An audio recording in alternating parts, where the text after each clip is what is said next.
er usikkert.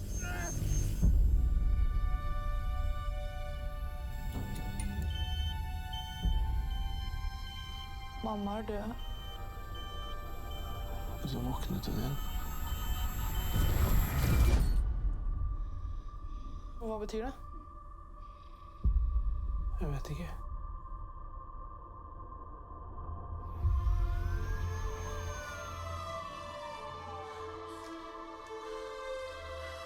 Elias. Hvor er de? Mamma er på sykehuset. Nei, da mister vi han igjen. Jeg har savnet deg. Jag älskar dig, vare sig du vill eller inte.